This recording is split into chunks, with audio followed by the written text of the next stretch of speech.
se da porque hay distintos números atómicos en los tejidos y cómo perciben estos tejidos a los rayos X. De ahí nacen las distintas densidades que podemos observar en la tomografía computarizada. ¿Y cuál es la unidad de medición que utilizamos en la tomografía computarizada? Bueno, es una unidad arbitraria que le dio el nombre en honor al creador de la tomografía computarizada. Se llaman unidades Hounsfield. Entonces, tenemos desde el 0 números positivos y desde el 0 números negativos. El 0... Una pregunta. Ya, la unidad de Hounsfield está bien, una escala de grises. En el un extremo está, usted dice, muy blanco, muy hiperdenso. ¿Verdad? Entonces, usted pone ahí hueso. Está bien, es como que el tope. ¿A cuánto correspondería en unidad de Hounsfield el hueso? Más de, 100, 400, porque a mí, mostraba el artículo que el metal era el que tenía más de 1000. Claro, pero más o menos hueso, porque uno tiene que tener un corte. El hueso sale muy blanco, ¿no verdad? Muy hiperdenso, corresponde más o menos a 1000. Claro, el metal probablemente sea otra cosa.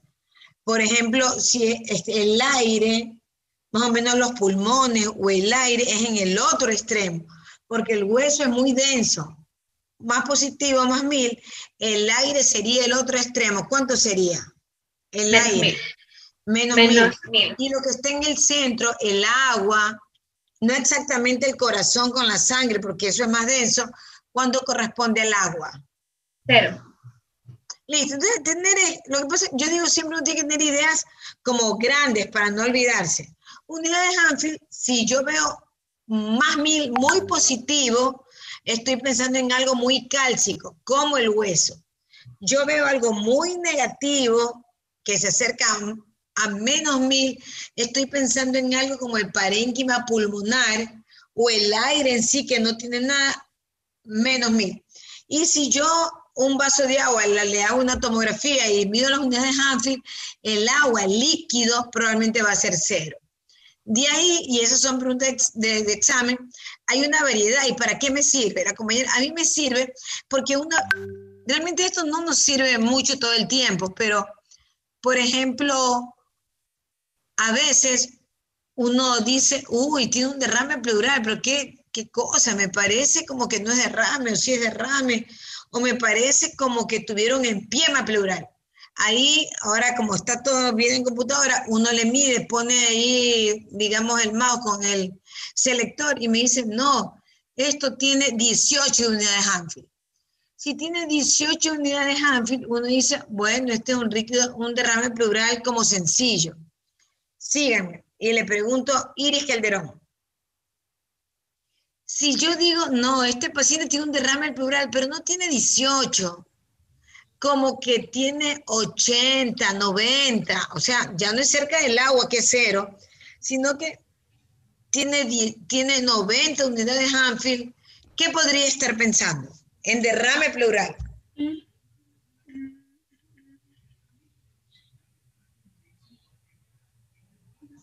Ahora, la pregunta va, los derrames pleurales, ¿de qué pueden ser? El paciente puede tener líquido en la pleura porque tiene una insuficiencia cardíaca. Si yo le pongo unidades, probablemente sea 0 o 5, ¿sí o no? Por eso, en el derrame pleural, ¿qué otro material puede haber? Sangre. Sangre, bien, sangre, porque el paciente tuvo un politraumatismo y se quedó con sangre que se le va coagulando. Entonces, probablemente ahí las unidades Hounsfield se van haciendo, ya se alejan del agua, porque tienen células y como que se va coagulando y puedo tener 80, 90, ¿sí? Para eso me sirve la unidad Hounsfield. O a veces me sirve, yo veo un paciente con un nódulo de bordes finos y digo, uy, qué raro, será maligno. Si se acerca, si tiene mucho calcio, ¿cuánto más o menos hace el lucero tenía de unidades Hounsfield? Más o menos.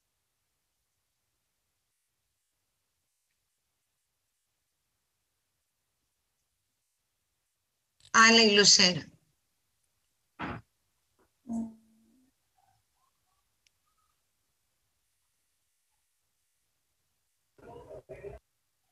Chicos, dejen de compartir. Oye, Ali, todo, cuando yo les pregunto acá es para conversar, esto no tiene ningún valor.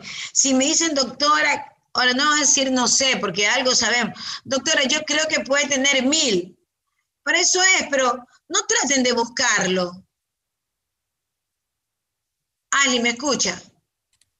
Sí, la escucho, doctora. Ah, ya, es que yo Sí, veo, la escucho. no traten de buscarlo, conmigo no tiene que dar ni bien ni mal, conmigo no tiene que tratar O de de hecho, ni preguntar, estaba buscando porque estaba anotando todo lo que en estaba general, diciendo. en general lo digo, es que yo veo, o sea, es que aquí está bien, no podemos vernos presencialmente, cosas así, pero es como preguntar, es que ustedes se lleven algo que les sirva cuando estén en el internado. Y aprovechemos esta hora que es cansona para todos. Entonces, eso es, si yo les digo, ¿por qué este análisis que yo hago, Angie Barreto, veo un paciente con un nódulo pulmonar y uno le gusta medir ahí las unidades Anfield? Porque las cosas que son benignas tienen calcio. Entonces, Angie Barreto, si yo pienso en uno de ustedes que tiene un granuloma, yo digo, uy, creo que no, creo que es benigno porque tiene calcio, ¿cuánto más o menos tendría unidades Anfield? ¿Cuánto? 700, doctora. Eso, o sea, se acerca a muy positivo, 700, 800. Entonces, uno se queda, no, tranquilo, no, quedamos medio tranquilos que probablemente eso sea viejo porque tiene mucho calcio. Si el paciente no tiene 200 o tiene 100, cuidado, o sea, ese paciente, eso está como una masa.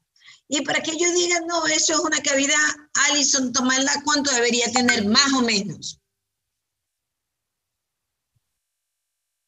Si es una cavidad con aire, debería tener menos 1000. Eso, está bien, menos 800, porque dicen que el valor del pulmón es menos 700. Entonces, probablemente pueda tener bien menos 800. Yo digo, uy, no, esto es algo que se está cavitando, o probablemente yo lo veo como menos 400. Sí, digo, uy, qué raro, esto como que es el parénquima que se está cavitando. Para eso me sirve la unidad de Hanfield, para más o menos a veces orientarme para dónde me voy. Si no, no les sirve a ustedes porque viene el radiólogo y el informe y no pasa nada. Pero cuando tenemos dudas, que es la mayoría de las veces, entonces ahí yo me trato de guiar con una Hanfield. Entonces, yo voy a preguntar unidades Hanfield de la sangre, de un empiema pleural, unidades Hanfield de un nódulo calcificado, unidades Hanfield de la grasa, etcétera, etcétera. Ahorita sí continuamos. Niña Barreto.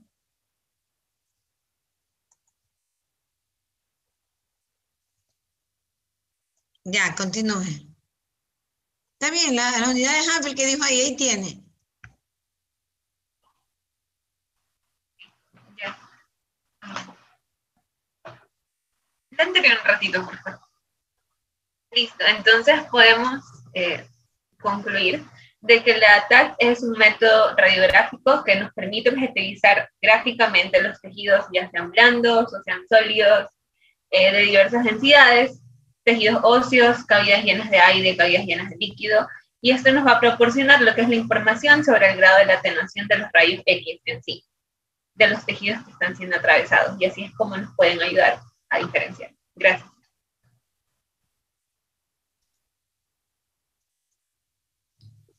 Buenas tardes, doctora. Mi nombre es Victoria Bajaña y a continuación les voy a explicar sobre los tipos de TAC. Dentro de esto, principalmente tenemos la tomografía computarizada convencional, la cual va a producir una imagen bidimensional sencilla de una sección transversal a partir de rayos X transmitidos. En esto, tenemos que este procedimiento va a presentar algunas limitaciones, principalmente el reposicionamiento del paciente en cada adquisición de las imágenes y también el grosor de cada corte, que va a ser aproximadamente de 1 centímetro. La TAC convencional va a estar indicado en casos de neumonía, en casos de tumores, en ciertos casos de tuberculosis también y en bronquiectasis. Siguiente.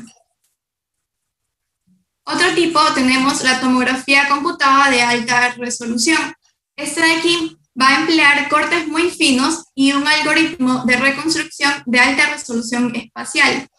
Los parámetros de adquisición de esta imagen pueden ajustarse más o menos a un grosor que va entre 1 a 2 milímetros, a comparación con la TAC convencional que tiene un grosor de 1 centímetro. Este de aquí va a tener otra ventaja, que se lo va a realizar en un tiempo que es más corto, por lo cual se van a obtener cortes más finos del parénquima pulmonar, siendo de gran ayuda principalmente para las enfermedades pulmonares intersticiales. Ahí está, indicación, lo que dijo la compañera, los cortes que saca la tomografía del pulmón son más gruesos. Tomografía tórax alta resolución, los cortes son más finos, 2 milímetros. Por lo tanto, aquí me sirven a mí para ver, sobre todo, enfermedad pulmonar intersticial difusa, EPIC. Principal indicación, entonces ahí yo vengo y pregunto. Ay, cocha puede ser. Sí, doctora. Cocha y base. Porque si yo le digo a usted lo que usted me dice en el hilio, yo sospecho que es un edema agudo de pulmón. Está bien, por ahí podría ser. Porque si ven, pero si yo hablo de un EPIC, de una intersticiopatía, imagen opaca lineal en ambos pulmonares, campo medio y base. En ese paciente que sospecha un EPIC, yo le pido tomografía tórax de alta resolución, porque los cortes son muy chiquitos y me permite ver el intersticio. Porque la foto que tiene la compañera ahí, la primera tomografía, ¿sí la ven? Generalmente eso, dicen que las imágenes hiperdensas no deben llegar hasta la periferia.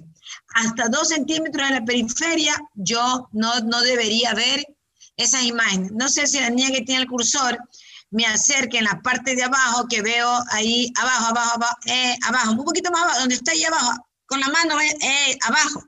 Eso. Yo, por ejemplo, ahí, a 2 centímetros de la parte externa, yo no debería ver ninguna imagen hiperdensa. Cuando le empiezo a ver, yo sospecho que es el intersticio que se está inflamando. Porque el intersticio no lo veo. Apenas empieza a inflamarse, yo lo empiezo a ver. Entonces, imágenes opacas lineales que sospecho EPIC, tomografía de tórax de alta resolución. El resto, tomografía de tórax nomás. Claro, ahora vale decirle que casi la mayoría son de alta resolución. Pero imagínense el pulmón, no lo podemos cortar todo en corte de 1 milímetro porque si no saldría millón de imágenes. Entonces, pero bueno, ahora con la tecnología va cambiando, pero tener idea de eso. Sospecho EPIC, tomografía de tórax de alta resolución. Siguiente, vamos. Bueno, otro tipo tenemos tomografía computarizada helicoidal. Este de aquí, su nombre lo indica, es que va a combinar el giro continuo de un tubo productor de rayos X y los detectores con el movimiento continuo de la mesa de estudio, dando como resultado un movimiento en espiral o en hélice. En este caso, el grosor de los cortes también varía y puede ser de 1 a 2 milímetros. Dentro de esto tenemos que los parámetros establecidos por el operador son varios, como por ejemplo, la ventaja de que va a ser también en un menor tiempo, se van a obtener más imágenes y que va a ser de amplio espectro, por decir, por su mismo giro, que va a ser helicoidal. Tenemos que las imágenes tridimensionales van a facilitar la visualización de la vía aérea central, incluyendo la luz de las mismas, y la reconstrucción 3D y su óptima resolución con medio de contraste hacen de un método apropiado principalmente para diagnosticar lesiones a nivel vascular y realizar, por decir, un diagnóstico de malformaciones arteriovenosas u otras alteraciones. Porque lo bueno de esto es que yo con software puedo decir, solo quiero ver la patología vascular, y ahí está, la saca. Solo quiero ver patología bronquial, saca solo el lado bronquial. Solo quiero ver patología parenquimatosa. Entonces es como que extrae y hace una imagen tridimensional. O sea, puede ser tomografía computada helicoidal, veo igual, pero tengo la ventaja de poder como extraer a través de un software las diferentes imágenes. Siguiente, vamos. En cuanto a las indicaciones de la TAC helicoidal, tenemos que puede ser para estadificación y seguimiento del cáncer de pulmón u otras neoplasias. También para el estudio de las lesiones vasculares que sean conocidas o que sospechemos de estos. Sospecha clínica también de tromboembolismo pulmonar y asimismo evaluación y seguimiento de afecciones del parénquima pulmonar. Siguiente. Otro tipo tenemos la tomografía computada helicoidal multidetector o multicorte. En esta de aquí van a utilizar múltiples detectores, lo cual va a proporcionar un examen volumétrico de todo el tórax. Y la ventaja es que esto de aquí se va a obtener en pocos segundos, con grosores que van a ser inferiores a 1 milímetro. Esto va a permitir obtener imágenes en los diferentes planos del espacio, ya sea en plano axial, coronal o en el plano sagital, y también imágenes en 3 dimensiones, que se las puede extraer y seleccionar acorde a las necesidades. Este de aquí es un método aún más preciso, en el cual se obtiene una máxima resolución espacial, como ya lo había mencionado. Y otra cosa es que las imágenes pueden además procesarse con técnicas como la proyección de máxima intensidad, la cual va a ser útil en la detección de nódulos, o la proyección de mínima intensidad para la valoración de la vía aérea, en el caso de que haya un enfisema o zonas de atrapamiento aéreo. Siguiente. Las ventajas de esto de aquí, tenemos que va a ser una colimación mucho más fina, es decir, los cortes van a ser más finos, con lo cual se van a obtener unos cortes de mayor resolución en el menor tiempo posible. También va a permitir una ventana pulmonar o ventana mediastínica, además de reconstrucciones en los planos coronal y oblicuos, lo cual va a ser de gran utilidad para la evaluación de patología tumoral y patología parenquimatosa. Y también va a permitir una resolución en distintos planos y la reconstrucción en 3D. Siguiente. Otro tipo de tomografía tenemos la que es combinada con la tomografía por emisión de positrones. Esta de aquí básicamente es una técnica no invasiva que va a permitir la obtención de imágenes 3D de procesos dinámicos en vivo. Para ello se van a utilizar moléculas marcadas con ciertos radionucleidos que van a emitir positrones. Principalmente se utiliza el radiotrazador F18, el cual va a estar marcado con fluorodeoxiglucosa, lo cual va a permitir detectar tumores malignos, principalmente. Entonces, va a estar indicado para el diagnóstico y para la estadificación del cáncer, y también para evaluar el seguimiento y en caso de que verificar si el tratamiento está resultando efectivo o no. Sí, realmente ahí, a ver, tomografía computada de tórax, uno pide tomografía computada de tórax y saber que los cortes son más gruesos. Yo veo una enfermedad de interés difusa, pido tomografía de tórax de alta resolución, tengo que pedirla.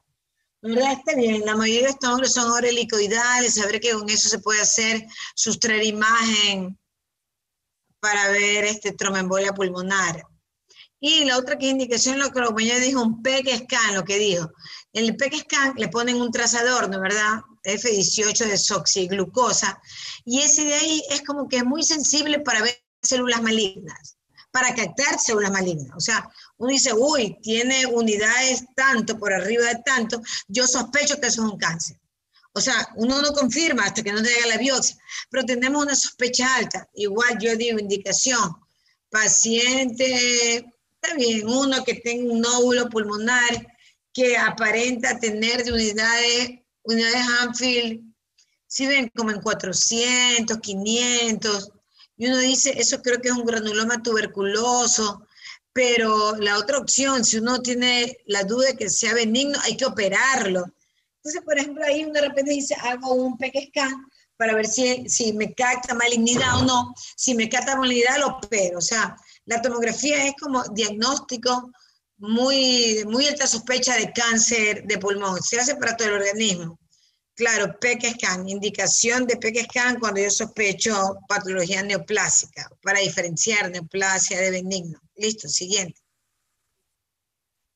Bien, otro tipo es la angiografía por tomografía computarizada.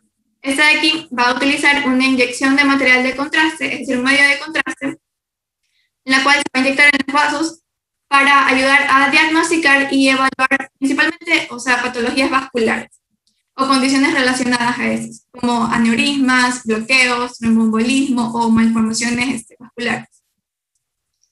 Vamos, siguiente. En cuanto a las técnicas de imagen, tenemos que la TAC se la puede hacer simple o con medio de contraste. La TAC simple va a ser evaluar el parénquima, mientras que se pide con medio de contraste cuando se sospecha alguna patología mediastínica, patologías vasculares o en caso de neoplasia. Y también tenemos las reconstrucciones, las cuales mediante la tomografía computarizada multicorte va a permitir obtener ciertas partes y reconstruirlas de manera tridimensional. Siguiente. Dentro de las reconstrucciones se tiene primero las reconstrucciones multiplanares, las cuales pueden ser en planos coronal y sagital, y estos son más utilizadas para representar la anatomía torácica tradicional.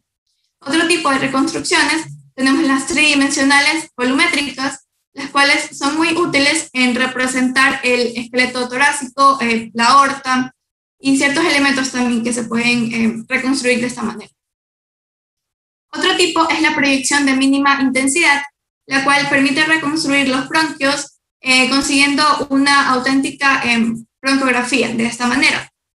Otro tipo es la broncoscopía virtual, mediante la cual se va a permitir una reconstrucción del interior de los bronquios. Esto permite estudiar ya sean estenosis, tumores, etc. Y por último tenemos la proyección de máxima intensidad, en la cual va a ser útil para bronconeumonías por pseudomonas, ya que se va a visualizar un patrón de árbol en brotes. Gracias. Listo, para continuar, buenas tardes, doctora, buenas tardes, compañeros. Mi nombre es Kevin Antonio Rada Cortés. Yo les voy a dar lo que son las indicaciones para una correcta tomografía computarizada de tórax simple, ya sea simple o contrastada. Bueno, recordatorio, como ya les he mencionado antes, tenemos que la TAC simple es el método diagnóstico mediado por rayos X que tenemos para el diagnóstico de enfermedades pulmonares, ¿no? Esto puede ser simple o contrastada. La diferencia es que en el contraste inyectamos al paciente medio de contraste, ya sea yodo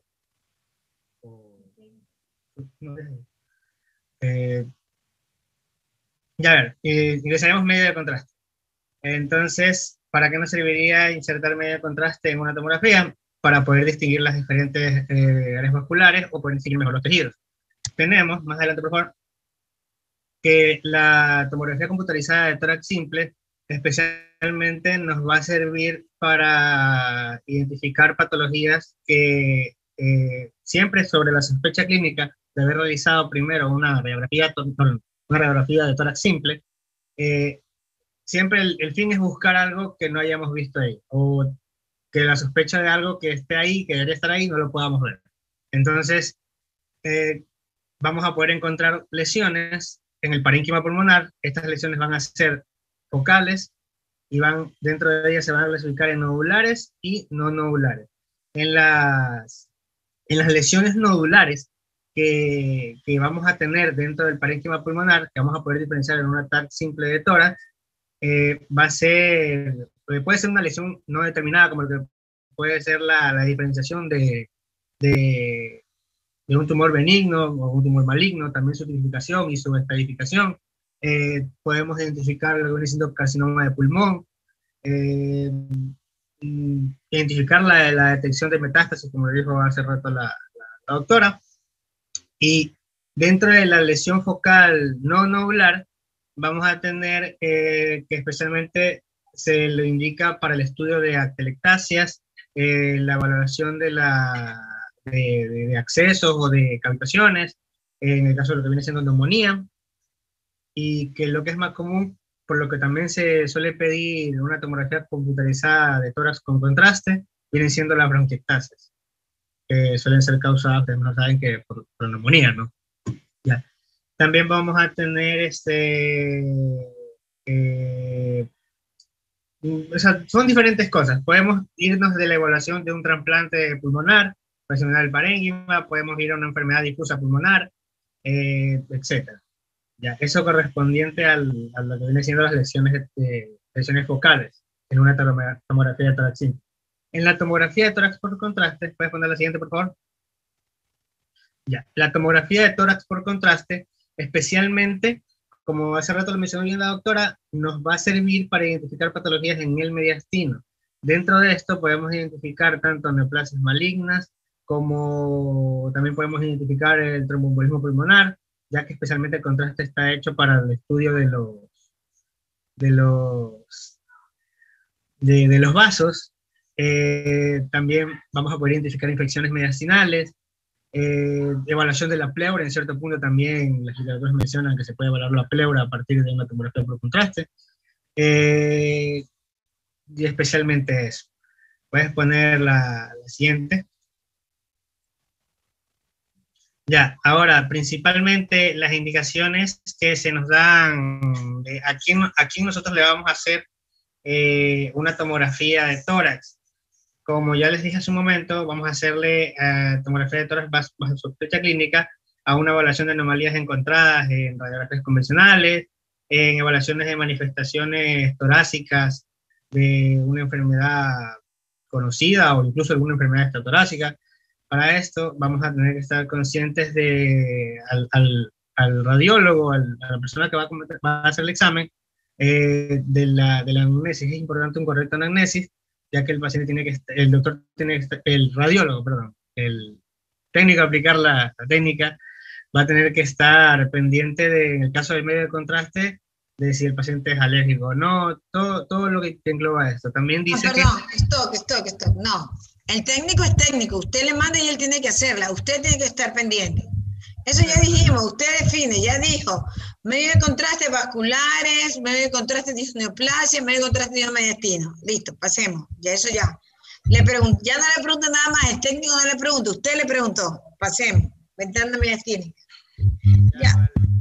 ¿Y quién va a hablar de los patrones? Yo, doctora. Ya, ok. Ya, está bien, listo, sí. Bien. Ya, bueno, yo voy a hablar sobre la ventana mediastínica. El mediastino se encuentra ubicado en la región central de la cavidad torácica y esta aquí está comprendida entre ambos pulmones.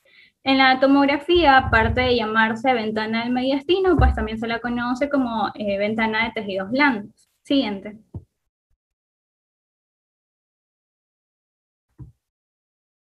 Bueno, aquí se van a realizar distintos cortes para poder observar sus estructuras.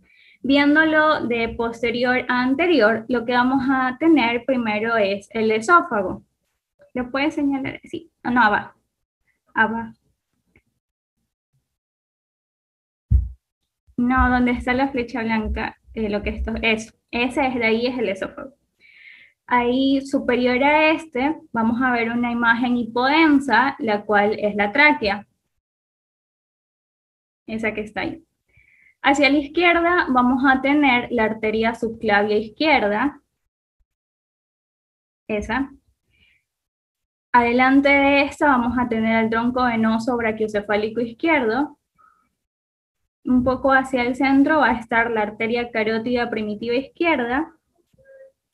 Ya, de ahí hacia la derecha vamos a tener al tronco arterial brachiocefálico derecho. Y más hacia la derecha, pues va a estar el tronco venoso brachiocefálico derecho. Siguiente. En el corte por arriba del callado aórtico, de igual forma, de atrás hacia adelante, vamos a ver al esófago. Sí. De ahí un poco hacia la derecha se puede observar la vena ácidos. Ya, hacia la izquierda está la arteria subclavia izquierda. Delante de esta vamos a tener la arteria carótida primitiva izquierda. Un poco hacia el centro va a estar el tronco arterial brachiocefálico derecho, eso que está ahí. Y por delante de esta va a estar el tronco venoso brachiocefálico izquierdo. Hacia la derecha vamos a tener el tronco venoso brachiocefálico derecho, que posteriormente estos dos troncos se unen y van a formar la vena cava superior. Siguiente. Ya en un corte a nivel del callado aórtico, pues podemos observar la imagen bien hiperdensa, lo que es el callado aórtico. De ahí hacia la derecha, hacia el centro, la imagen hipodensa, vamos a ver que está la tráquea. De ahí hacia la derecha tenemos el callado de la vena ácidos. Y adelante de esa de aquí vamos a tener ya la vena cava superior. Y hacia un poco hacia el centro, el tronco arterial brachiocefálico derecho. Siguiente. En un corte a nivel de la carina, viéndolo de posterior a anterior, vamos a tener la aorta descendente, esa imagen hiperdensa que vemos ahí. Hacia su derecha va a estar la vena ácidos, Adelante de esta vamos a tener al esófago. Eso que es ahí, sí. Hacia la izquierda podemos observar la arteria pulmonar izquierda. Ya, un poco hacia el centro vamos a tener una imagen hiperdensa, de igual forma, la cual corresponde a la aorta ascendente. Hacia la derecha vamos a tener la vena cava superior, y aquí hay un espacio que va a ser retrocavo pretraquial, la cual la tráquea es la parte hipodensa que está un poquito más atrás. La imagen hipodensa. Esos espacios, póngase en la anterior, la compañera en la anterior. Ahí se ven más en la anterior. Uy, no, hay otra más abajo. Más abajo, creo que. Más abajo. O sea, eso. Bueno, la anterior. Un ratito, cuidado. Claro, sería ahí, vena cava superior, atrás en la vena cava superior, está la tráquea, ahí entre las dos voy a buscar pequeños ganglios, ojo, ahí. Sí, delante de la tráquea. Ajá, en la siguiente. Claro, y ahí, bueno, es que también uno, ahora con los cortes, en la ventana ortopulmonar, antes que salga la pulmonar, a veces hay un espacio entre la aorta ascendente, la descendente, antes de que salga la pulmonar, ventana ortopulmonar, un poquitito más arriba, unos milímetros más arriba, listo, sigamos, ventana ortopulmonar del lado izquierdo. Y la compañera tiene ahí receso esofágico entre el esófago, si ven esa curvatura que hay ahí, y la vena ácigos tiene que estar siempre así, de esa forma. Cuando cambia la posición y está relleno, uno dice receso ácido esofágico ocupado. Siguiente, vamos. Ya un corte a nivel de la arteria pulmonar, de igual forma de atrás hacia adelante, vamos a tener la aorta descendente, la imagen hiperdensa, a su derecha va a estar la vena ácigos. Por delante de esta vamos a tener el esófago. Ya más hacia la derecha está el bronquio principal izquierdo. Sí, ese que está ahí. Ya, por adelante vamos a tener a la arteria pulmonar derecha. Eso, y más hacia la izquierda va a estar la arteria pulmonar principal. Está bien, con que sepan que todo eso que está ahí atrás de la aorta ascendente es el tronco de la arteria pulmonar, suficiente, porque decimos derecho, izquierdo, todo el tronco de la arteria pulmonar, la aorta ascendente que está arriba, y lo que está al lado de la aorta ascendente siempre será la vena cava, que en este caso no está pintada. Pero entonces, eso es aprender ese corte, vena cava, aorta ascendente, arteria pulmonar, ¿no verdad? Usted dijo, principal o la arteria pulmonar derecha, de ahí viene la carina, bronquio fuente derecho, bronquio fuente izquierdo, y de ahí viene la aorta descendente, al lado está la vena ácigos, y siempre atrás de la carina o de la tráquea está el esófago. A veces el esófago se colapsa porque es un sistema muscular y a veces está abierto. Siguiente. Vamos. Ya, a este corte a nivel del área cardíaca superior, y vamos a ver de igual forma en la parte de atrás la aorta descendente, de ahí ya se puede observar la aurícula izquierda por delante de esta. Más hacia adelante podemos observar un poco la arteria pulmonar principal, no, la del lado izquierdo. Arriba, esa, la arteria pulmonar principal, de ahí de la imagen hiperdensa es la aorta ascendente, y al lado ya se puede observar un poco la aurícula derecha. Ya, un ratito, con que ustedes me digan esto de ahí, que eso puede ser el ventrículo derecho, porque como son cortes más abajo, uno dice aurícula derecha de un lado, ventrículo derecho del otro, la salida de la aorta, que esa sí es, y aurícula izquierda la que está atrás. La idea no es exacto, la idea es ubicarse dónde está cada cosa. Atrás la aurícula izquierda, a un lado la aurícula derecha, la aorta que va saliendo, y puede ser el ventrículo derecho que está ahí donde dice arteria pulmonar principal. Siguiente. Ya, el corte ya a nivel del área cardíaca, de igual forma la aorta descendente, al lado de esta siempre va a estar la vena ácidos, por delante de esta ya se está la aurícula izquierda, más hacia la izquierda vamos a ver el ventrículo izquierdo, hacia el centro podemos observar el ventrículo derecho en el centro, y hacia la derecha la aurícula derecha. Siguiente. Y en el corte en el área cardíaca inferior vamos a ver al esófago, se lo logra observar en la parte posterior, de ahí hacia la izquierda el ventrículo izquierdo, un poco hacia el centro el ventrículo derecho, y hacia la derecha se puede ver la vena cava inferior. Siguiente. Listo, buenas tardes con todos. Yo les voy a hablar en sí acerca de la ventana pulmonar, que no es otra cosa que la anatomía bronquial, como podemos ver. Vamos a ver netamente el pulmón. Lo que sé que por lo general a veces se hace difícil es identificar cuál es el lóbulo superior medio debido a las cisuras. La ventana pulmonar la podemos ver en tres cortes: corte sagital, corte coronal y corte axial. En un corte sagital tenemos un ejemplo. Allí podemos ver las cisuras, que son estas líneas que están marcadas aquí. Ahora, si no pueden ver, ahí tenemos otra imagen. Este es la ventana pulmonar derecha. Aquí tenemos la cisura oblicua, Mayor. cisura mayor, la cisura menor, que van a dividir a su vez lóbulo superior derecho, lóbulo medio derecho y lóbulo inferior derecho. Ya, ahora veamos la ventana pulmonar izquierda. Esa anterior, pregunte. ¿Esa? Donde la tenía marcado con los rojitos del... Ya, exacto. Déjame ver aquí la lista. Surita. El signo de la silueta. O sea, el signo de la silueta igual densidad en una radiografía de tórax estándar. Cuando uno ve un signo de la silueta positivo, ¿dónde está ubicada la lesión?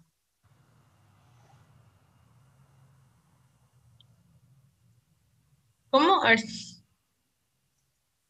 ¿Se acuerda que hablábamos cuando veíamos radiografía del signo de la silueta? Que tienen esos dos signos que son broncograma y signo de la silueta, y que saberlo un poco de memoria. ¿Cuál es el signo de la silueta? Cuando se veía, o sea, cuando se veía principalmente pues en el lóbulo medio. O sea, cuando... Está bien, cuando veo una misma imagen del mismo densidad del área cardíaca. Entonces, claro, quiere decir, yo le decía que la lesión está adelante, porque esta radiografía es una radiografía lateral, ¿no es verdad? Entonces, claro, esta radiografía, porque aquí, perdón, esto es una tomografía, pero es como que una radiografía.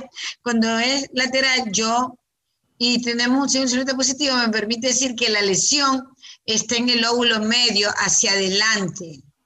Y eso en el lado derecho, y en el lado izquierdo, ese segmento corresponde a la língula. Sería el segmento lingular del lado izquierdo, que está en la parte anterior del tórax. Listo, sigamos.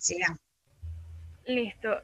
Bueno, ahora en la ventana pulmonar izquierda, lo mismo. Aquí podemos ver la cisura. Ahí está. Vemos la cisura mayor que divide el lóbulo superior izquierdo, lóbulo inferior izquierdo. Ya. O sea, hablamos de la ventana pulmonar en corte coronal. Vemos aquí la tráquea. El 1, la tráquea, bronquio izquierdo, bronquio derecho, donde estoy ubicando el 3, bronquio segmentario apical y apical del lóbulo superior derecho, y la quinta parte, el bronquio del lóbulo inferior derecho, para tener un poquito más claro. Y aquí lo que se dibuja, déjenme hacer un zoom. Ya, justamente donde se ven estas flechas rojas, se ven una pequeña línea. Ya, esa es la cisura mayor, de la misma del lado izquierdo y acá del lado derecho. Ya. Bueno, algo que hay que saber también es acerca de los ilios, sobre la segmentación bronquial. Tenemos aquí el ilio derecho. Vamos a ubicarnos donde está el 4, que es aquí. Este es el bronquio principal derecho. 5 aquí, bueno, bronquio principal derecho, que se va a segmentar a bronquio lobular superior derecho. 5A, que es el que está acá, el bronquio segmentario anterior. 5B, bronquio segmentario posterior, y 5C, bronquio segmentario apical. El 7, que lo podemos ver en esta imagen, o sea, en un corte más abajo, tenemos al bronquio lobular medio. En el 8, que está acá, el bronquio segmentario medial, y 9, bronquio segmentario lateral. Y en un corte más abajo, aquí una imagen hipodensa, se podría decir, tenemos al bronquio lobular inferior. Cabe recalcar que todo esto está obviamente en relación con la segmentación bronquial. Y en el hilo izquierdo tenemos acá el 3, el bronquio principal izquierdo. El 4, lo podemos ver en esta segunda imagen, en este segundo corte, el bronquio lobular superior. 6 lo pueden ver acá, el bronquio lingular, y 7, que es el corte más abajo, bronquio lobular inferior. Bueno, aquí yo traje una imagen de cómo se puede ver en un corte axial de superior a inferior. Ahí vemos la tráquea, lóbulo superior y derecho, lóbulo superior izquierdo. Vamos. Seguimos bajando, vemos la tráquea, lóbulo superior derecho, lóbulo superior izquierdo, seguimos bajando y aquí encontramos el bronquio derecho, bronquio izquierdo, y aquí comenzamos a ver la cisura. Tenemos la cisura mayor izquierda, cisura mayor derecha, esta cisura mayor derecha va a dividir el lóbulo inferior derecho, y bueno, acá tenemos el lóbulo superior derecho. Y de la misma manera acá, lóbulo inferior izquierdo y acá lóbulo superior izquierdo. Bueno, aquí es otro corte más abajo. Aquí a simple vista podemos ver la cisura, cómo divide los pulmones. Entonces, como seguimos bajando, está el lóbulo inferior derecho, cisura mayor, lóbulo superior derecho, lóbulo superior izquierdo, cisura mayor izquierda, y los bronquiolos, el bronquio izquierdo, el bronquio derecho. Seguimos bajando y aquí, incluso antes de poner los respectivos nombres, se podrán dar cuenta que aquí está la cisura mayor, pero del lado del pulmón derecho vamos a ver como algo delimitado. Ya, ese algo delimitado es la cisura menor o cisura transversa. Y así mismo tenemos lóbulo superior derecho, lóbulo medio, porque aquí ya aparece la cisura transversa, lóbulo inferior derecho. Y del lado izquierdo, bueno, aquí tenemos la cisura mayor izquierda, lóbulo inferior izquierdo y lóbulo superior izquierdo. Seguimos, se mantienen los cortes, a diferencia del anterior, se dan cuenta que la cisura transversa está así como, circular. En este otro corte ya la vamos a ver más perpendicular. Aquí tenemos la cisura menor, lóbulo superior derecho, lóbulo medio, lóbulo inferior derecho. Seguimos con el corte y bueno, aquí ya desaparece la cisura menor y tenemos la cisura mayor derecha, de la misma manera acá cisura mayor derecha, izquierda, y vemos que se notan aún más los bronquiolos. Bueno, seguimos bajando y vemos lo mismo. Hasta ahí es lo mismo. Siguiente, vamos. Sí, voy a hablar sobre los patrones. Voy a compartir pantalla para que me...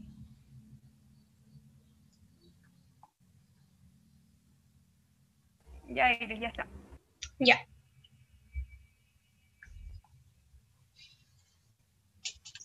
¿Sí logran ver? ¿Sí se logra ver? Sí. Ya, déjame abrir. Ya. Bien, ahora vamos a hablar sobre los patrones tomográficos. Bien, en primer lugar, vamos a tener que los hallazgos en la tomografía computarizada de tórax pueden clasificarse en 4 categorías. En opacidades parenquimatosas, de exceso de la densidad pulmonar, en nódulos y también en opacidades lineales y reticulares. Bien, primero vamos a hablar sobre las opacidades parenquimatosas. En vamos a tener el patrón consolidativo, también denominado consolidación.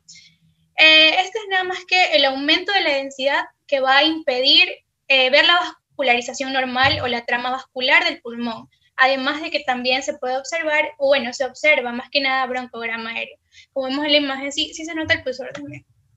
Sí, se nota bien clarito. Aquí vamos a tener esto, que sería el broncograma aéreo. Este de aquí sería como el cambio de densidad que va a haber en la consolidación. Entonces, las causas más comunes de esto van a ser primero una sustitución del aire por fluido, o sea, es decir, líquido en el caso de edema. Por pus en la neumonía infecciosa, por sangre en la hemorragia o contusión pulmonar, o también por presencia de células como adenocarcinoma, linfoma, también una neumonía organizada y neumonía eosinófila. Cabe recalcar que el patrón de consolidación, la primera causa, siempre hay que pensar en una neumonía, o un carcinoma bronquial alveolar, o también un edema de pulmón. Bien, ahora vamos a tener... Un ratito, la anterior, para ver una cosa. O sea, uno, porque estudiamos como el signo de broncograma aéreo, Claro, pero mencionan el edema agudo de pulmón, tiene que haber de los dos lados. O sea, yo les digo porque a veces nosotros vemos pacientes y nos dicen, ven a ver una neumonía, y el paciente tiene esa misma imagen, pero bilateral, parchada. Y uno dice, no, qué raro. Bilateral, parchada, y tiene broncogramerio y edema agudo de pulmón. O sea, aquí porque hablamos rápido, por ejemplo, eso que usted enseña ahí es una neumonía con derrame pleural. Pero considerar que el broncogramerio también hay en el... O sea, es otro patrón, pero es bilateral con broncograma aéreo. Digo, ¿para qué? Por cualquier cosa. Listo, sigamos. Listo. Bien, vamos ahora a tener el patrón en vidrio esmerilado. Este de aquí es nada más que también, o sea, también va a ser un aumento de la densidad, pero en cambio, a diferencia del otro, aquí sí se van a ver los vasos pulmonares. Entonces, esta es más tenue, es decir, que es menos intenso que la otra. Y, bueno, mejor dicho, que la consolidación. En ocasiones puede verse el signo del bronquiolo negro, que es un bronquio demasiado negro. O sea, que esto se da en el seno de la afectación. Bueno, este de aquí, bueno, las causas van a ser variadas. Pueden ir de la afectación de los alvéolos hasta los intersticios. Y aquí ayuda el curso de evolución del paciente. Por ejemplo... Un ratito, yo leo una cosa.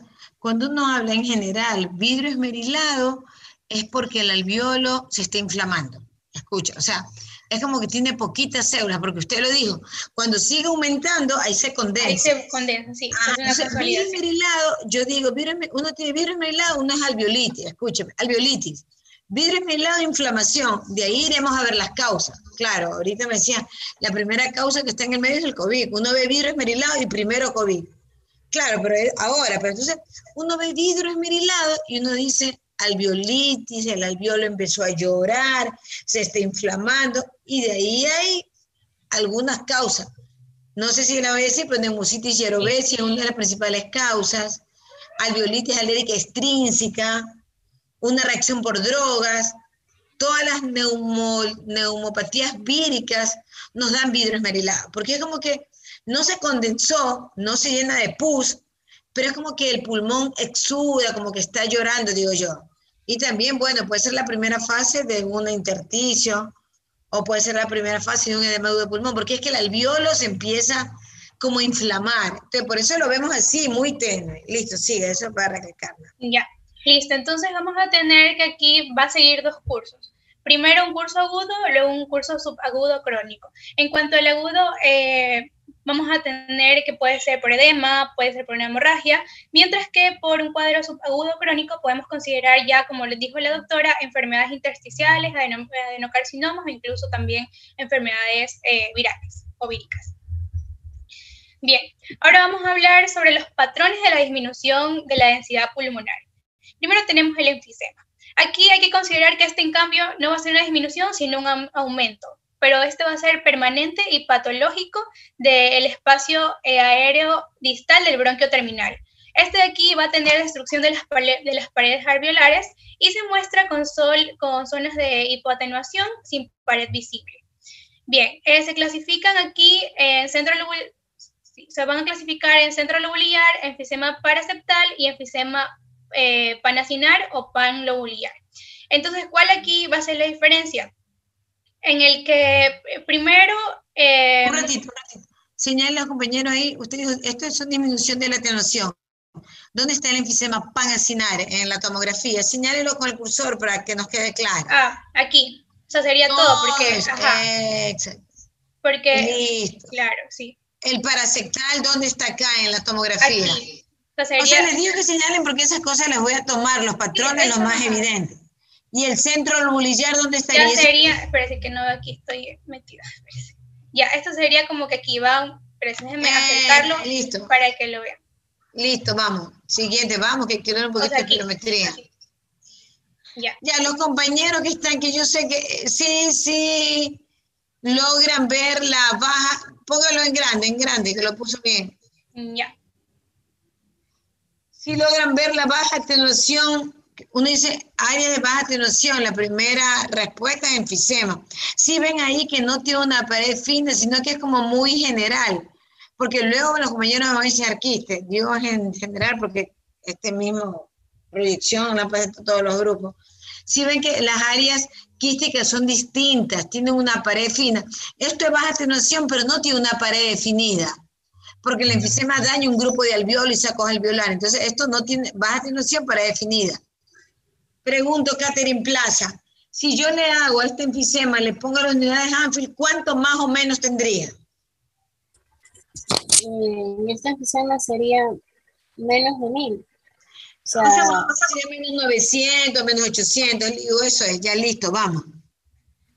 Bien, ahora vamos a hablar sobre atrapamiento aéreo. Este de aquí es una zona del parénquima con atenuación inferior a la normal, pero esta no va a tener pérdida de volumen, generalmente por retención de aire secundario a una obstrucción parcial de la vía aérea, que posiblemente, bueno, vemos aquí como que muy alargados, posiblemente esto sea moco. Entonces, es útil la comparación entre la imagen en inspiración y también en expiración.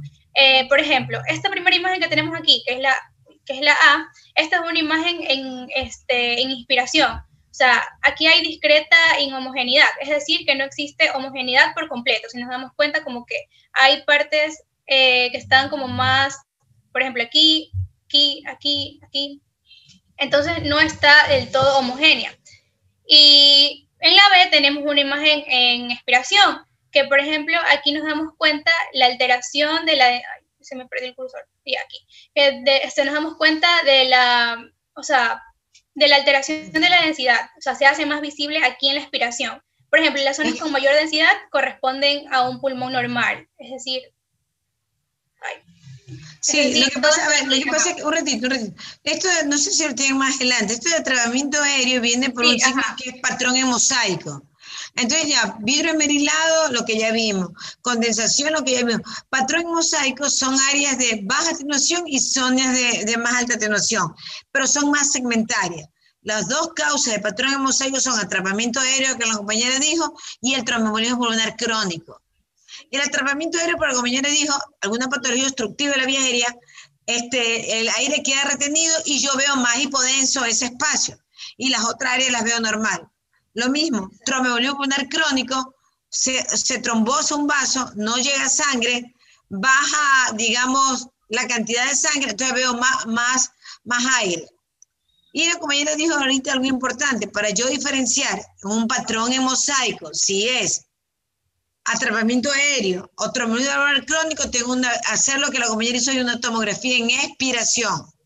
Entonces, la primera que dice A, yo digo, me parece, y medio tenue patrón en mosaico. En la B, yo digo, uy, el paciente sacó todo el aire, ¿no verdad? Y se quedó con aire atrapado. O sea, esa es la diferencia. Eso de ahí se llama patrón en mosaico. Tiene dos causas, atrapamiento aéreo, que la compañera lo está hablando, y tromboembolismo pulmonar crónico. Listo. Sí. Bueno, ahora tenemos, hablando rápidamente, las lesiones cavitadas, que como ya sabemos son lesiones que estas de aquí van a tener un espacio de gas interior, o sea, de una consolidación, puede ser nódulo o también masa. Aquí las causas frecuentes van a ser infecciones como tuberculosis, abscesos y incluso neoplasias. Ahora vamos a hablar sobre quistes o patrón quístico. Súbalo, auméntelo. ¿Cuál? La de la... Quistes. Ah, ya.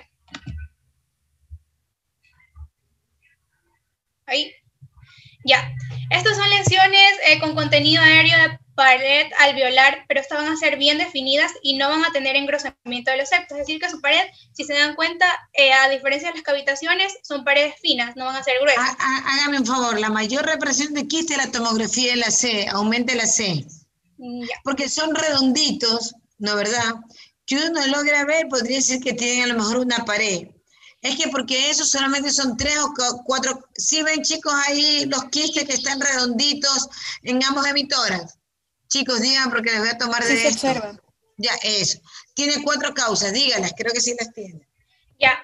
Entonces, se ven quistes en histiocitosis de células de Langerhans, en la linfangioleiomatosis, y también en la neumonía linfocítica crónica y en la neumonía por hipersensibilidad. No, eso no sé, ese folleto, neumonía linfocítica crónica, no la hipersensibilidad. Y la otra donde se pueden ver esos quistes son en la esclerosis tuberosa. Digo, si les preguntan en el examen. Listo, siguiente, vamos. Ay, espérense, ya. Tenemos ahora el patrón de panalización o panalizaciones. Aquí se le denomina también como panal de abeja. Son espacios quísticos que tienen contenido aéreo. Por lo general, estos de aquí van a tener, menos de 1 centímetro, y estas van a estar conglomeradas en la periferia del pulmón, con paredes bien definidas, y es característico también de la fibrosis pulmonar idiopática. Póngalo para que lo vean, porque ustedes lo pusieron todos juntos ahí. Ya, aquí está. O sea, sería todo esto. Ya no son quistes, esto es la fase final de una fibrosis pulmonar. Cuando uno ve este pulmón, uno dice, ya no hay nada que hacer. Panalización, porque el pulmón se ha desbaratado todito. Sí. Ya. Listo, sigamos. Ahora sí vamos a tener el patrón de mosaico. Ya, bien sabiendo lo que era atrapamiento aéreo, vamos a hablar ahora sobre el patrón de mosaico. Esta no es nada más que la alteración en zonas de hipodensidad e hiperdensidad.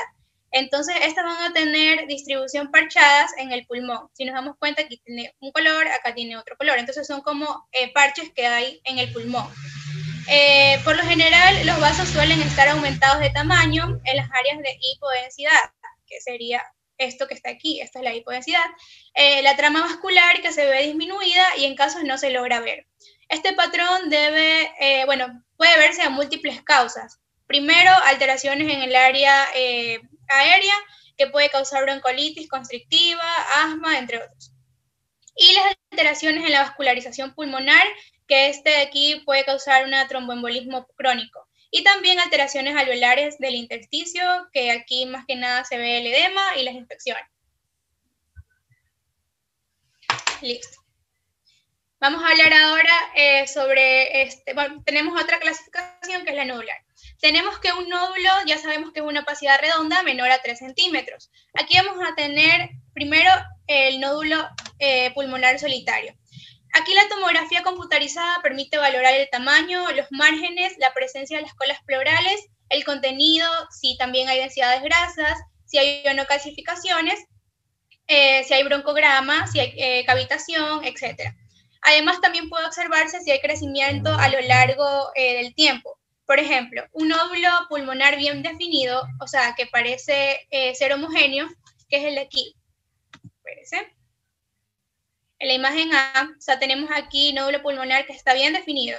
Entonces, este de aquí parece ser homogéneo, mientras que en la imagen de acá observamos un nódulo que, o sea, más que nada se ve heterogéneo, porque no está como que del mismo color, y con densidades grasas en su interior.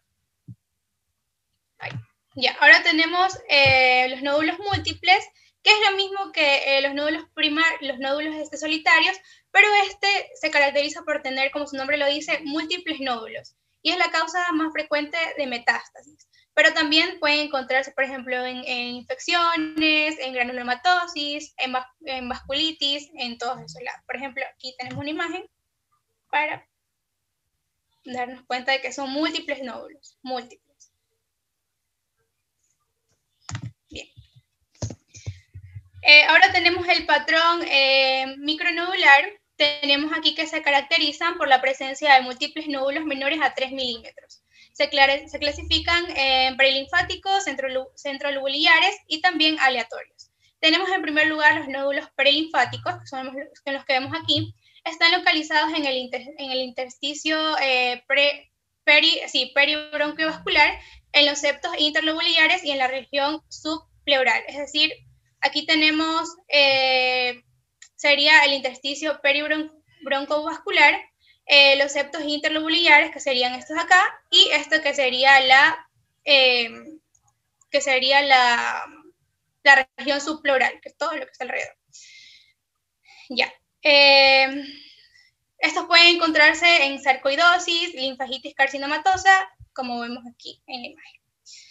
Ahora tenemos los nódulos centrolobulares, se localizan en el centro del nódulo, en el centro del lobulillo, el centro del lobulillo pulmonar secundario, y característicamente estos sí van a respetar el espacio subpleural.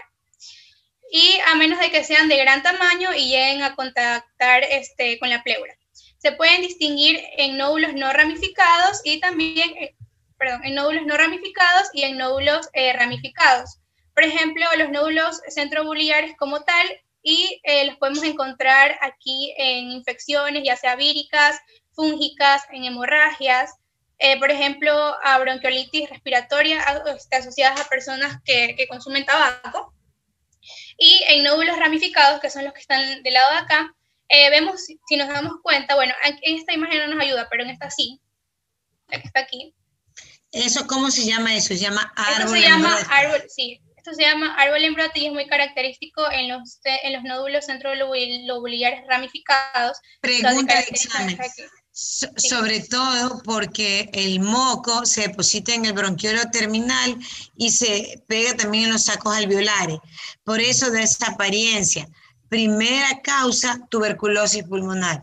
Puede ser micosis pulmonar, actualmente las colagenopatías también dan, pero tener presente que si yo veo árbol en brote, es como árbol en gemación, le llaman. Señálelo ahí de nuevo.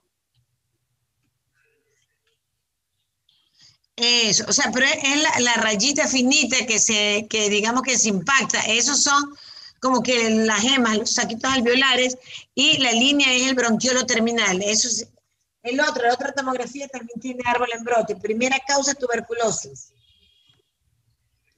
Ahí, llévalo más arriba, eso, más arriba, para ver, eso. Eso de ahí es, no, lo que está abajo, perdón. Sería, ¿qué es esto que está aquí? No, lo que está acá cerca del, eso, todo eso de ahí, todo eso, señor, todo eso de ahí es árbol en brote. Ay, aquí. Primera causa, tuberculosis, listo, vamos. Ya. Bien, ahora tenemos el patrón reticular. Entonces, este de aquí, si el patrón reticular va a representar el engrosamiento del intersticio por la presencia de líquido, células y tejido fibrótico. Por ejemplo, la afección peribronquiovascular se manifiesta con un engrosamiento de la pared de los bronquios. Sería más o menos así sería engrosamiento. Esto es aquí como vemos en la imagen A. Ya, la afectación del intersticio intralobular se ve con pequeñas líneas separadas en escasos milímetros. Y el engrosamiento de los septos interlobulares se representan como líneas perpendiculares en la superficie de la pleura. O sea, van a estar bien acá, o sea, bien a la orillita. Bueno, el patrón reticular se ve típicamente en las neumonías intersticiales idiopáticas, linfagitis carcinomatosa o en el edema intersticial. También se puede ver en sarcoidosis y amiloidosis. En el diagnóstico diferencial también debe tenerse en cuenta que este engrosamiento, bueno, existen como diferentes engrosamientos. Entonces, si el engrosamiento es intersticial liso, podemos pensar en un edema. O por lo contrario, si es nodular, sería más característico de una linfagitis. Ya, tenemos esta imagen de aquí, que vemos, por ejemplo, el lobulillo pulmonar, sabemos que es la unidad anatómica estructural del pulmón, y tiene forma poliédrica. Ya, entonces cada lobulillo va a estar separado por esto que van a ser los septos interlobulares y por un espacio subpleural.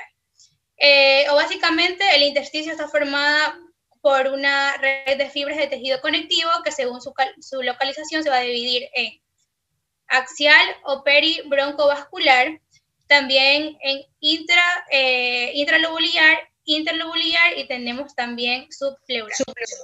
Bien. Sí. Vamos. Ya. Y por último tenemos el patrón en vidrio esmerilado, que este de aquí, el patrón en crazy paving. Ya, este patrón irregular o crazy paving es la combinación de una opacidad en vidrio, desmerulado o esmerulado y engrosamiento septal. Se suele ver la proteinosis alveolar en la hemorragia pulmonar, en las infecciones por neumocitis y también en algunos tipos de adenocarcinoma. A ver, lo primero uno aprenderse. Patrón en mosaico es como en mosaico, o sea, perdón, crazy paving como adoquinado, como adoquines, ¿sí ven? Vidrio esmerilado con intersticio adentro. Si lo señalan en esta tomografía de acá, en la que está a mi derecha, está mejor, o sea, en la otra. Eso, vidrio esmerilado y abajo yo veo engrosamiento de septos. Primera causa, proteinosis alveolar. Primera causa, protinosis alveolar. Puede ser adenocarcinoma. Primera causa, protinosis alveolar. Listo, siguiente, vamos. Vamos. Ya. Deje de compartir. Hola.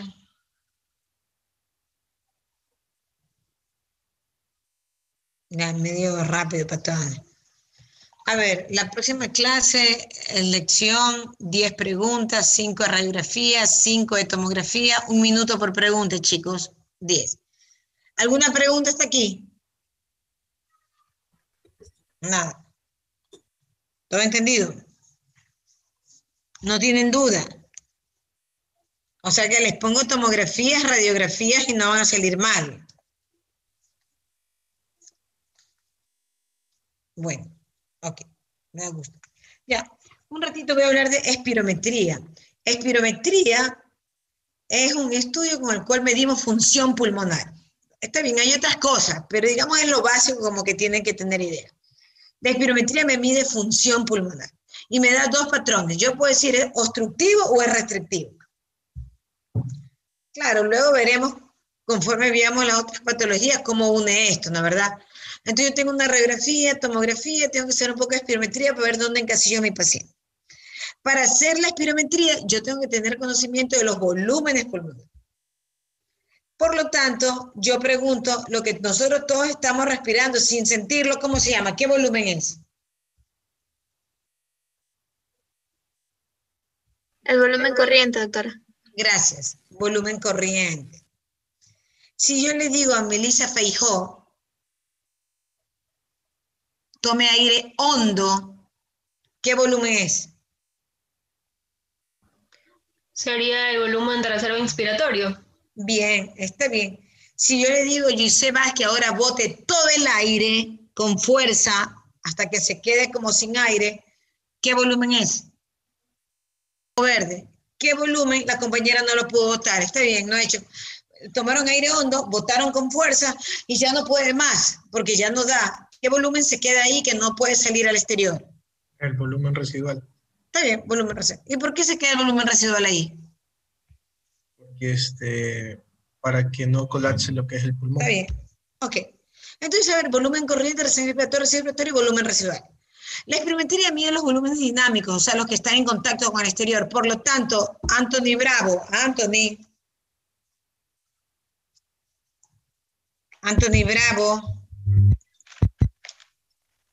¿Me escucha? Sí, yo lo escucho. Anthony Bravo. Dígame. Falta. No, dígame, ¿no me escucha? Que está en 2 dispositivos. Ya me di cuenta. Dígame una cosa. ¿Cuál es el volumen que no se mide por espirometría? El volumen que no se mide por espirometría. Ajá.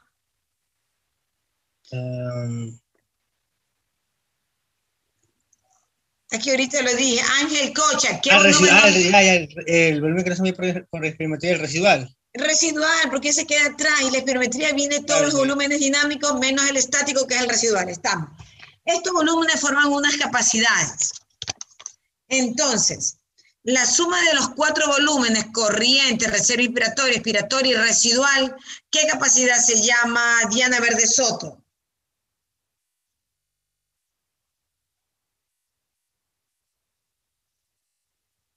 Diana Verde Soto. ¿Cómo? No se escucha bien, pero voy a preguntar, espera. Ve que Villavicencio, la unión del volumen corriente, reserva inspiratoria y residual, ¿cómo se llama esa capacidad? Capacidad vital. No. Capacidad pulmonar total. Capacidad pulmonar total. La unión de los 4 volúmenes, el volumen residual, reserva inspiratoria, corriente y reserva inspiratoria es capacidad pulmonar total. Pregunto, Jen Vinuesa, ¿la capacidad pulmonar total la puedo medir por espirometría, sí o no? Sí. No. María Quindearia, la capacidad pulmonar total, ¿la puedo pedir por espirometría, sí o no? No.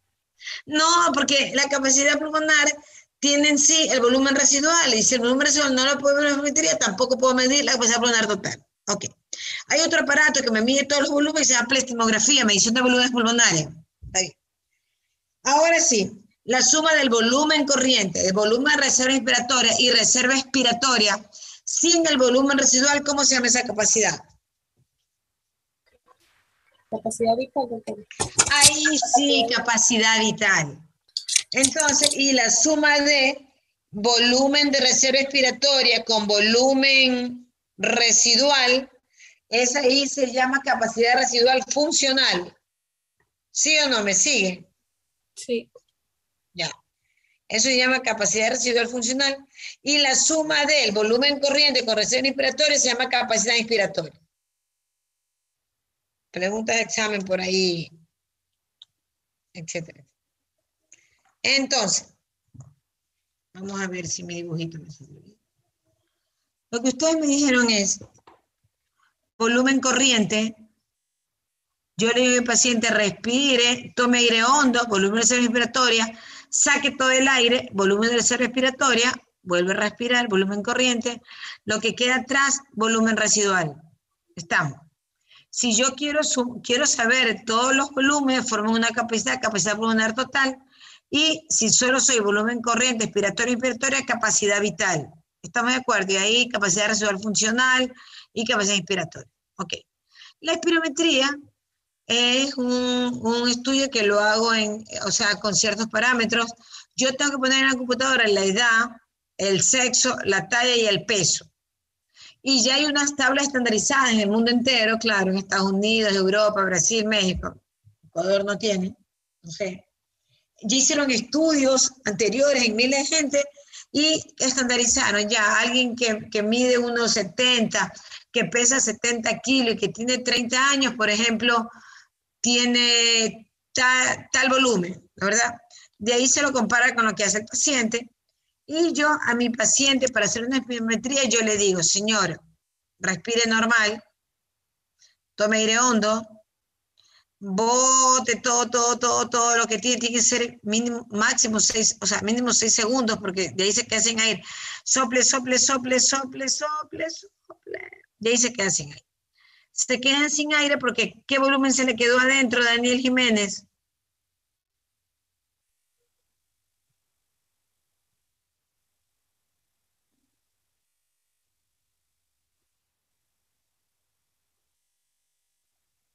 Ángel Cocha, ¿qué volumen se le quedó adentro? Es el volumen residual. Gracias, porque si no ya voy a volver. Entonces, si ven, el experimento es esto, señor, tome aire hondo, sople fuerte, todo lo que pueda, hasta volumen residual, que dure 6 segundos. Todo eso que mi paciente logra botar en los 6 segundos, ¿qué capacidad es, Quinto García? El volumen de reserva expiratoria. Ya, pero todo lo que bota, la máquina me mide todo. Yo le digo, tome aire hondo, expiró, se llenó los pulmones de aire y lo sopló todo, y es lo que me logra medir. ¿Cómo se llama? Capacidad residual funcional. No. Melissa Feijó. Capacidad vital. Capacidad vital, Quinto, porque yo le digo, señor, tome aire hondo, respire normal, tome aire hondo y sople todo lo que tiene. Todo lo que bota es lo que tenía acumulado entre volumen corriente, reserva inspiratoria y la reserva expiratoria. Eso que él botó se llama capacidad vital. Le digo que demore 6 segundos porque ahí logra botar todo lo que puede. Como la técnica dice que lo haga forzada, eso se llama capacidad vital forzada.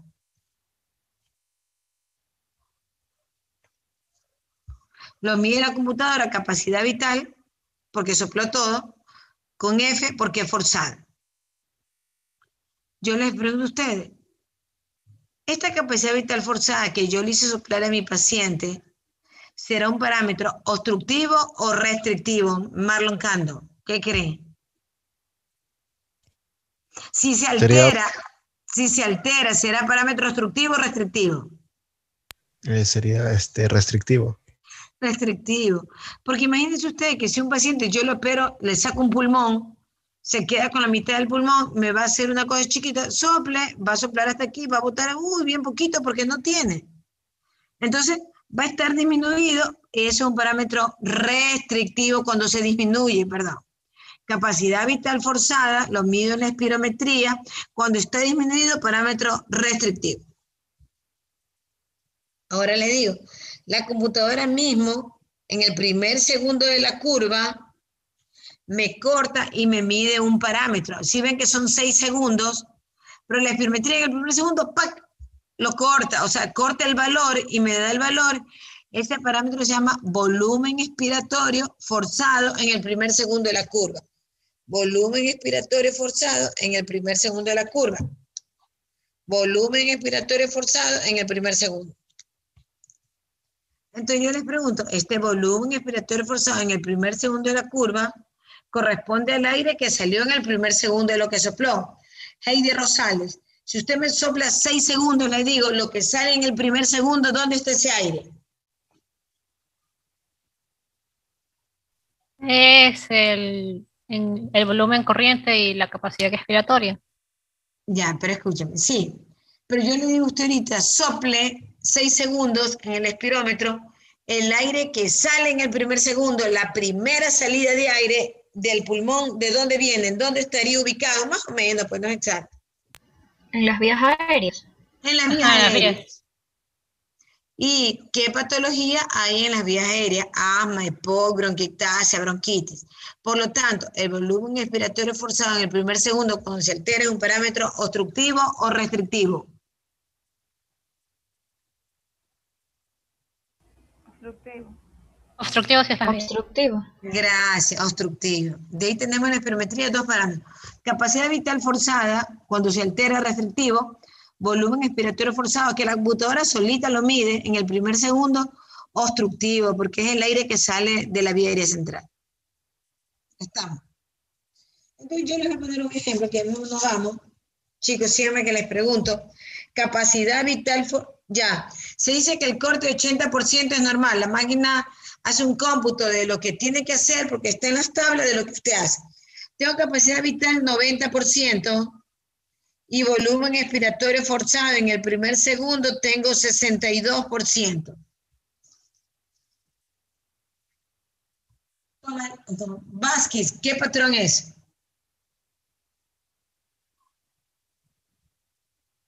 Le voy a poner falda, chicos. Bien, ya, obstructivo, bien. Ok, ya no voy a decir. El siguiente ejemplo, tengo una capacidad vital forzada 61% y tengo un volumen expiratorio forzado en el primer segundo, 90%. Winnie Palma, ¿qué patrón es? Restrictivo, doctora. Hasta ahí no pasa nada. Esto pasa en los asmas leves. Alguien tiene un asma leve, está bien, se le cierra el pecho, se hace una espirometría, tengo capacidad vital forzada, normal. Y tengo un volumen expiratorio forzado en el primer segundo, que me lo midió la máquina, discretamente bajo, 72%. Parámetro obstructivo. Lo mismo, fibrosis pulmonar en su primer inicio, capacidad vital forzada un poquito bajo y volumen expiratorio forzado normal. ¿Qué parámetro? Restrictivo. Hasta ahí no hay problema. El problema surge cuando yo veo a un paciente con una crisis de asma o un asma crónica, grave, moderada, que siempre tiene el bronquio cerrado, por lo tanto no le entra nada de aire. Por lo tanto, aunque ese paciente tenga el volumen expiratorio forzado bajo porque es obstructivo, por ende, me va también a correr la capacidad vital que la voy a tener baja. Porque si tengo crisis de asma y no me entra nada de aire, voy a tener el volumen expiratorio bajo y la capacidad vital forzada baja. Entonces yo les pregunto, ¿qué parámetro tiene? ¿Cómo uno poder saber si yo les digo ahorita, anoten capacidad vital forzada, 22%, y volumen expiratorio forzado, también 21%? Si yo les digo qué parámetro es, ¿qué parámetro me pueden decir? Si los dos los tengo bajos, ¿qué parámetro puede ser? Mixto. Mixto. Pero yo les digo, no digan mixto porque mixto no se debe decir.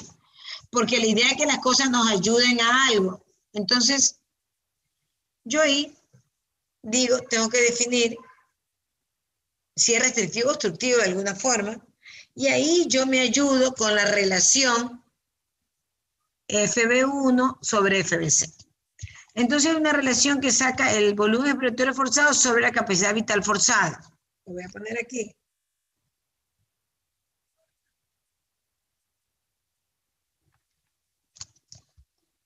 Si el problema es en el numerador, que es el FB1, el resultado va a ser menor.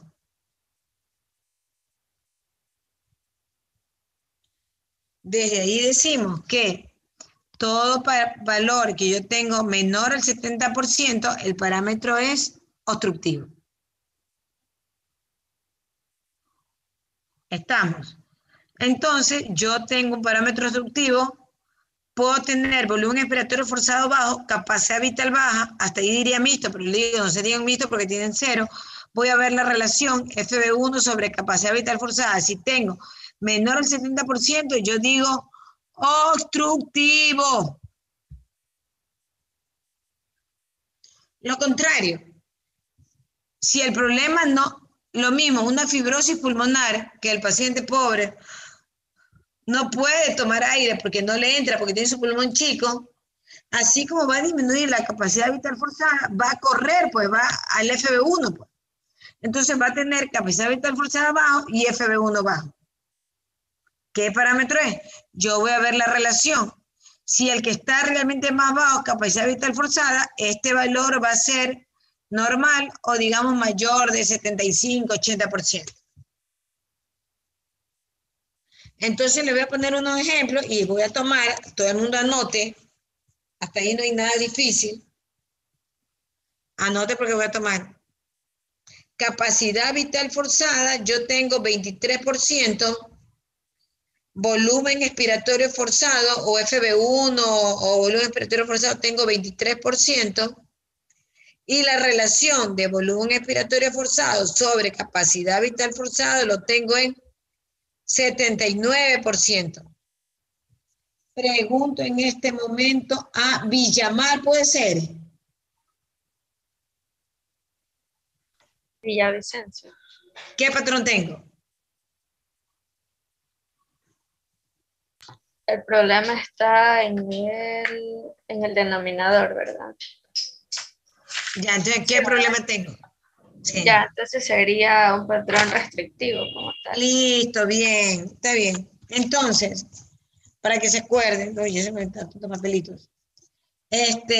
Cuando yo tengo la relación FB1 sobre capacidad vital forzada, por arriba es que no es preciso, por eso 75, 78%, o tengo normal, el parámetro es restrictivo, lo que dijo la compañera.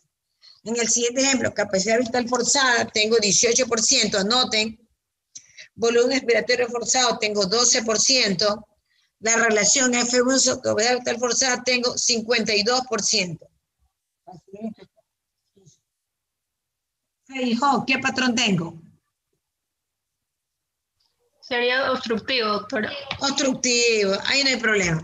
La relación menor al 70%, obstructivo, mayor restrictivo. Pero como en medicina, esto es un paciente, pero miles de pacientes, hay veces en que yo tengo capacidad vital forzada, les digo 52%, volumen expiratorio forzado 52%, y tengo la relación FB1 sobre FBC 70%. ¿Qué patrón es? Jiménez.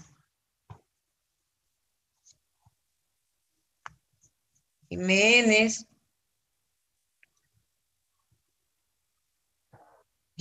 ¿está o no está? Hola. ¿No está? Sí. ¿Qué patrón es? ¿Qué? Como la relación FB1 y FBC está normal, ¿no sería restrictivo? Pero está en el límite, no normal.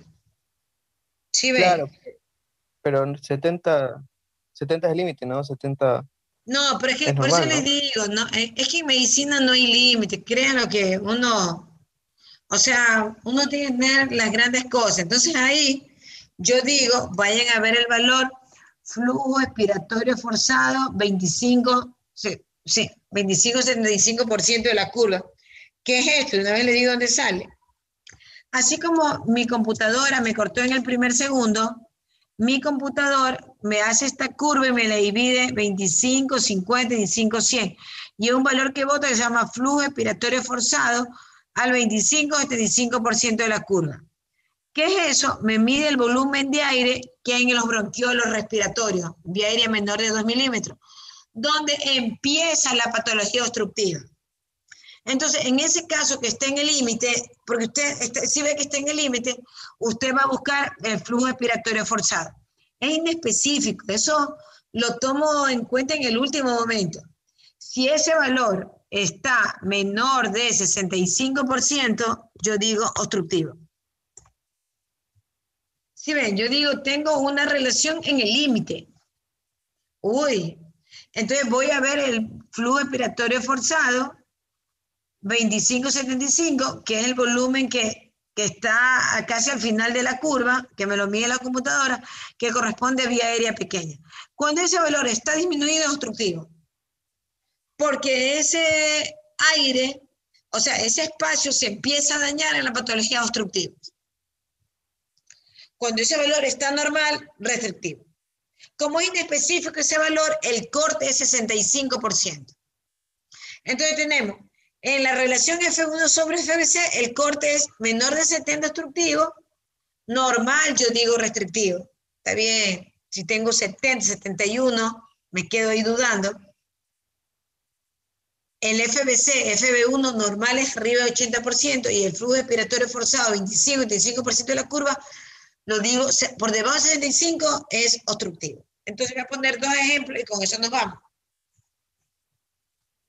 Síganme todos, porque el que no me contesta ahorita, estoy diciendo que me siga. Tengo yo capacidad vital forzada 23%. Tengo volumen expiratorio forzado, tengo yo 18%. La relación de V sub 1 sobre capacidad vital forzada la tengo en 70%. Ojo. Y el flujo expiratorio forzado al 25-75% de la curva lo tengo en 22%. Pregunto, Gavidia, ¿qué patrón tiene? Capacidad vital 23, volumen expiratorio 18, la relación 70 y el flujo expiratorio forzado 22%. ¿Qué patrón tiene? Sería obstructivo. Obstructivo. Bien, otro. Con esto sí nos vamos.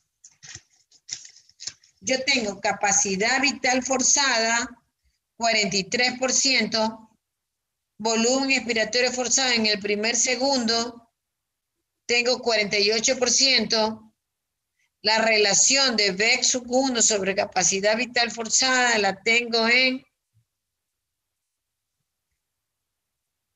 71%, y tengo el flujo expiratorio forzado 25-75% de la curva en 95%. ¿Qué patrón tengo? Díaz.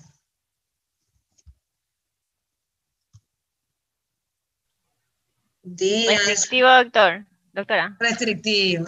Chicos, está bien, nos quedamos ahí. Para el próximo viernes, la lección, 1 minuto por pregunta, radiografía y tomografía.